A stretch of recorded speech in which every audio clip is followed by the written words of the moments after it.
helped to sort of think about your user more through using the tool. You know? Definitely. And it wasn't just like on a bit of paper, your user's going to be someone with a disability, they're in a wheelchair.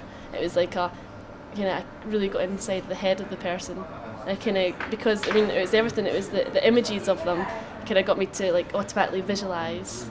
And like a picture says 1,000 words. Like I automatically got what like his house is like and everything. And also like just the way he was talking, like his emotion in his voice that he was talking, it's like you can't get that from someone just giving you a brief. It's like it really got me into thinking about that. And like even I was only watching it for like 5 minutes at the most, each different person, and the amount of information you get from 5 minutes is incredible compared to just written down a bit of paper. A lot of the time, the way that we're given things about dealing with people with disability just now, it seems like more a chore rather than something you should consider anyway. But using something like that it brought it into a design context rather than just now it's just like kind of ticking boxes. So you have to have it so that like a lot of the HCI stuff we did down in applied computing, but it was interesting just to get an approach that was more familiar to you.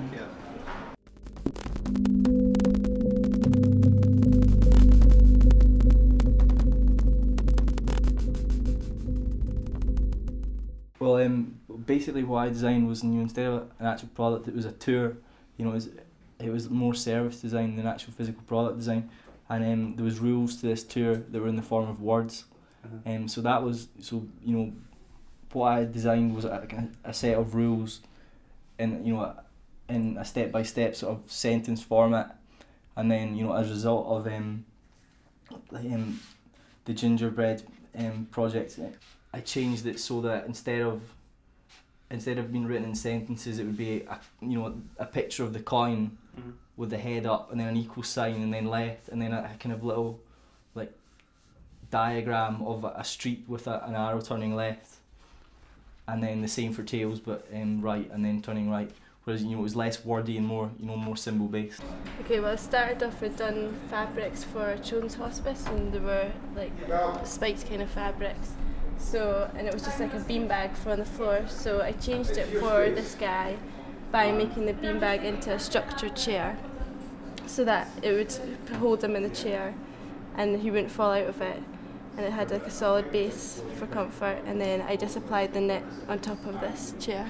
Like the case study of the user that had disability, so I had to think about them using my design. So I thought about them in the room, how they would be in the room, what things in the room would affect them, like they'd have to have the turning space for the wheelchair.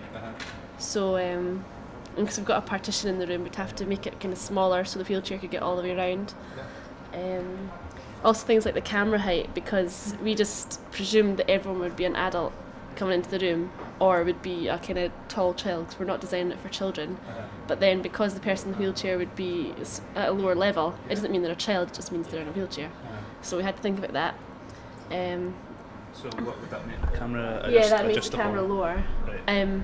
But we realised that if we made it lower, we could angle it up, so it actually like proved to be like an advantage for us anyway, because it made the size of the screen bigger if it's angled up. So we wouldn't have found that out if we hadn't thought about the disabilities. So I was applying it to an installation design that we were doing just now, so I was thinking about ways we could redesign the kind of the shelf interface we were doing to make it easier to pick up things, or and also thinking about the timing of the animations and stuff like that we're doing.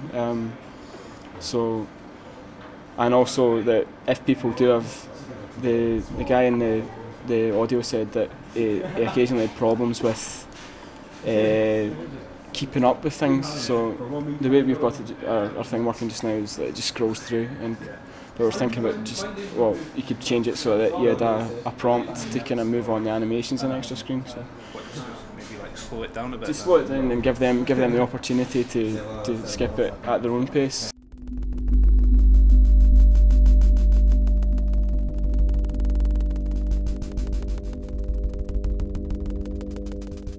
Yeah, I mean my outlook on dyslexia in particular changed because the tool made me aware that dyslexic people have an issue with spatial awareness as well as spelling and words, which was interesting because I didn't know that at all. Because it made you more aware of like certain people's problems, so yeah, it did help. Because it kind of made me think more about the design, so it didn't patronise, kind of because I understood more about the disability, but so then I'd understand how to design and not patronise them. A lot of time people are working with people with disabilities, well, or if you're designing even with people with disabilities in mind, you tend to patronise, you tend to kind of assume like mental kind of deficiencies as well. So it was good to kind of keep that in mind.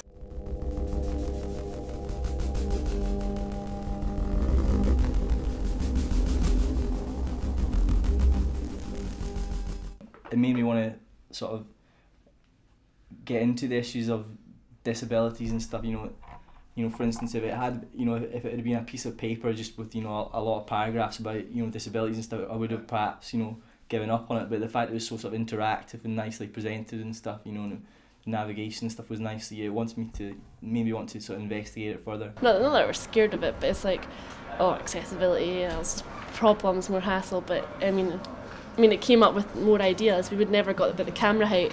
We'd never would have thought of that if I hadn't thought about disability. I don't think it has to be as really in depth. I mean, I think as long as because even once you've started thinking about certain disabilities, you tend to bring other things in as well. You start to be a bit more kind of mindful about who you are designing for. It didn't really give me a lot. I didn't come away with a lot of facts about the disability, but it gave me enough insight into it to sort of understand it, and then perhaps if I wanted, then perhaps investigate it further. It was more just a kind of general feel for what it was about. Knowing how to kind of look at graphic design and look at a poster, you kind of think, oh well, they're obviously trying to sell me that. But this wasn't trying to sell anything. It was actual serious, and it came out with a more effective design, so it works, and it wasn't superficial, or it was serious and